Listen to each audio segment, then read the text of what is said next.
Hey you guys, today I'm just going to briefly talk about scatter plots and representing data. So what is a scatter plot? A scatter plot shows the relationship between two sets of data, bivariate data, right? Because it's bi means two, it's two different things. So here's an example. It's Old Faithful eruptions. That's a geyser, right? So it has eruption duration, that means how long it lasts. And then it has the waiting time between eruptions. And it's just showing the relationship between those two things. This is a scatter plot. But, you know, any bivariate data can be represented with a scatter plot. You know, like how many hours you studied and what your GPA is. That would be a great idea for a scatter plot. Moving right along. So let's make a scatter plot. So what we got here are the heights and weights of some people on a soccer team. I went ahead and I've got the little coordinates ready to go. This little squiggle line here is called a break. And the reason why I have it is because I'm not starting at 0. If you can see here on the x-axis, I skipped ahead to 60. And on the y-axis, I skipped ahead to 120. Now, I'm still counting at a steady amount. See, 60, 61, 62. I'm counting by ones. And then on the y-axis, I'm counting by tens. And that's important. But if you're going to skip some points, you need to make sure that you use a break. So let's do this. So the first one is 63. And these numbers are a little off here. I'm going to make sure I kind of draw where they go so I can help my old people eyes here. 63 inches, 125 pounds. So here's 63 inches. There's 120 and 130 pounds. So I'm just going to go in the middle here and plot a point. 67, 156. So 67 inches, 156. So here's 150 and 160, a little more than halfway. Point. 69 and 175, here's 69 inches, here's 170, 180, so right in the middle, boom. 68 inches and 135 pounds, so 68 inches and 135, here's 130 and 140, so right in the middle, boom. 62 inches and 120 pounds, those are both right on the line, and done. I just made a scatter plot. That's easy, and I have confidence that all you guys can do that. All right, the next part is correlation, and let me zoom out here. Whoop! Correlation describes the type of relationship between two sets of data. So there are 3 types of correlation, or 2 types of correlation and 1 lack thereof. Let's talk about positive correlation first. When you have positive correlation, both of the data sets are increasing together. You know, they're both increasing. So, and you can have strong positive correlation or weak positive correlation. So when you look at a graph, strong positive correlation, the points are headed on a positive slope and they're very tight knit, kind of like a strong friendship. See how they're all in there together, you know? And then a weak positive correlation, they're headed up in the same direction, but they're just kind of around each other. They're not all close knit, they're spread out a little bit more. A positive correlation, for example, would be how much money you make and how much money you spend, because you know they say you make more money, you spend more money. As one thing increases, the other thing increases. So that would be a positive correlation. Or the more you study, the higher your grades are. That would be a positive correlation. All right. The next one right here in the middle is no correlation. And I've always said it looks like the graph got a case of the chicken pox. There's dots here, there's dots there, but they're not really headed in any general direction. They're all spread out. And one thing doesn't have anything to do with the other. This data has nothing to do with this data. So that might be like the number of siblings you have and how many cups of coffee you drink a day. Those 2 things don't have anything to do with each other, so there's no correlation there. All right, the last one is negative correlation, and that's where as one thing increases, the other thing decreases. And it can also be weak or strong, and it's the same premise. They're either close together or they're spread out. A negative correlation would be something like the price of gas and how much you travel. You know, as gas prices increase, the amount people travel decreases because it costs too much. Something like that. Let's look at some examples of real life things and decide if it's a positive, negative, or no correlation. Sorry about that. All right, for A, we have the size of a jar of baby food and the number of jars of baby food a baby will eat. So it's saying, I'm asking, as the jars get bigger, how does that compare with the number of jars a baby will eat? What kind of correlation would that be? Are they both going to go up at the same time? Is one going to go up, one going to go down? They don't have anything to do with each other. What would that be? This would be a negative correlation. As the jars get bigger, you're going to need less jars to feed the baby, so that would be a negative correlation. All right, let's look at this one. The speed of a runner and the number of races she wins. Well, as your speed increases, then the number of races you win will also increase. So those two things are going up at the same time. So that would be a positive correlation.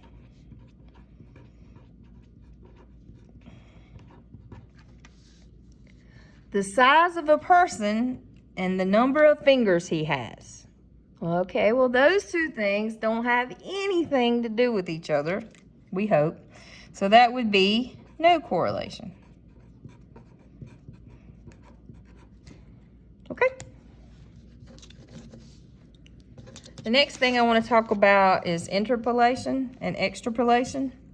Linear interpolation is using a linear equation to predict values that are inside of range of data. And we're kind of just going to be focusing on graphs right now. And linear extrapolation is using a linear equation to predict values that are outside a range of data. So you've got data, but you're trying to make predictions based on that data about things you don't know. And this one's using what you do know to guesstimate for a value that's in between the range domain of what you know. Okay? So let's look at an example of that. So this is some data on a server at a restaurant. This is the hours that they worked and the tips that they had cumulatively for working those hours. So what we want to know is how much they would get for tips in 10 hours. So if I look at my hours, it goes up to 11. So trying to figure out for 10 would be interpolation. Now, if I said, well, how much do you think they'll get for 13 hours? That would be extrapolation because it's outside of what we know. So I've already got the plots pointed and I've drawn a line that sort of represents that information. So what we want to do is figure out where 10 would hit on this line. So here's 10 right here. I'm going to draw a line straight up until I hit the line with the data on it. So about right there. See, just straight up because I'm interested in 10. And then what we're going to do is that's this point right here. And we're going to take it to see what that lines up with over here. So I'm going to draw a line as straight and as best as I can. And that would hit right here at $24. So we would expect this individual would get $24 in tips in 10 hours, which is absolutely horrible. This server must not be very good. Okay, let's look at something else. Let's talk about a line of best fit, or as some folks call it, a best fit line. So once you've got a scatter plot and you've got some data, you can draw a line of best fit through the data. And it's the line that comes closest to all the points on a scatter plot. Now, it's not going to hit all the points. It's not possible 99.9% of the time. You're just going to try to do your best at getting in the data. One way to estimate the line of best fit is to lay a ruler's edge over the graph and adjust it until it looks closest to all the points. I like to use a ruler just because I want my line to be straight. I kind of think about it like if you were hopping into a crowd of people. Think of those points like a crowd of people. And you know how you'd spread out your arms and like, break it up, break it up. You know, that line needs to kind of be in it, in between it, if that makes any sense. All right, once you draw your line of best fit, you're gonna need to write the equation for that line, and that's gonna be using stuff that you already know how to do. So to write an equation of the line of best fit, you're gonna first draw your line of best fit, and then you wanna pick 2 points on your line. Now note, those 2 points on your line might not be 2 points from the data. Could be, might not be. I try to pick stuff that makes my life easier. You use those 2 points to find the slope. Then you're going to plug one of the points, doesn't matter which one, and your slope into point slope form. Remember, that's y minus y1 equals m times x minus x1. And then you're going to get y on the side by itself, so it's in slope intercept form, which is y equals mx plus b, while we're reminding things. And the formula for slope, y2 minus y1 over x2 minus x1. Woohoo! All right, you ready to try one of these Batman pajamas? I knew you'd say yes. All right, let's look at this one. So we have some height and weight information. We're going to draw a line of best fit, and we're going to write the equation of that line. So first I'm going to take my handy dandy clear ruler and the edge here, and I want to draw a line that best represents these points. So look, if I come down here, I'm totally throwing off the points up top. If I go up top, then the ones at the bottom aren't really getting representative. So I kind of want to be in the middle. And while I say that, I want you to keep in mind that it's okay to be a little different. You know, not everybody's is going to be exactly the same. You should be close to the same area. I mean, you shouldn't have anything way up here or way down here, but it's okay to be just a little bit different. All right. So I feel good about, I'm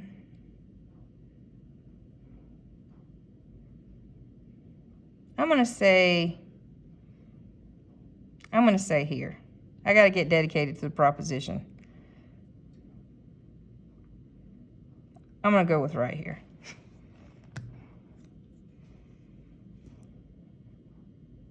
Well, I'm sorry I'm being fickle. I'm going to go with this. Woo! All right, I feel good. I've got 1 above, 2 below, but they're close to the line. I'm going through those 2 points. I'm happy with that. Okay, so I've drawn my line of best fit.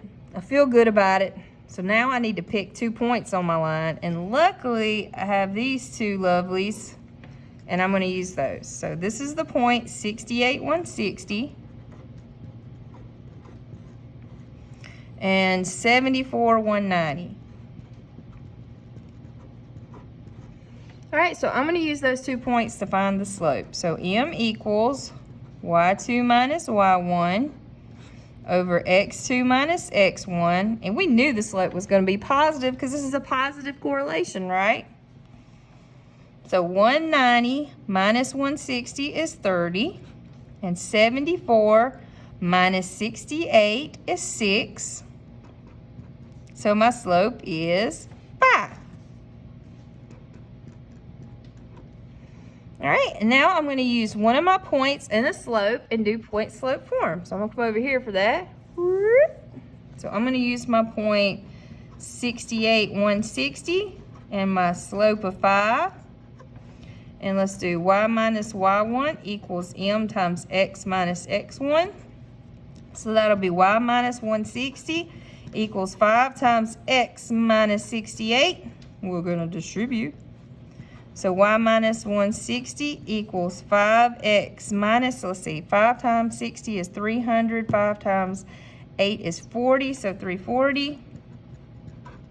To get rid of that minus 160, we'll add.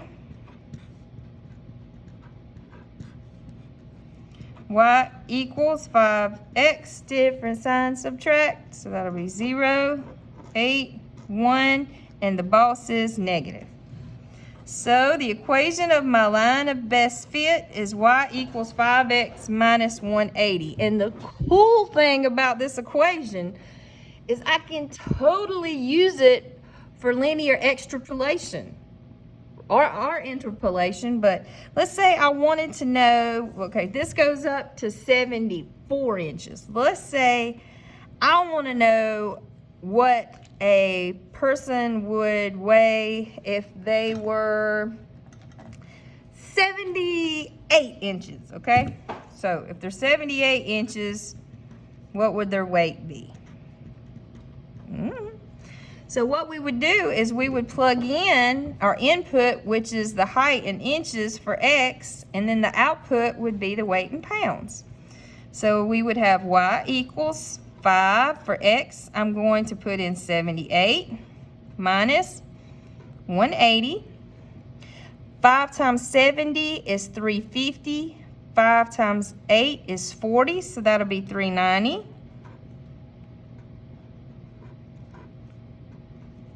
And then 390 minus 180 would be 210. So we would expect someone who was 78 inches tall in this particular situation to be 210 pounds. And that would be linear extrapolation because that is outside my range of data here, right? Okay, I hope you have a wonderful rest of the day.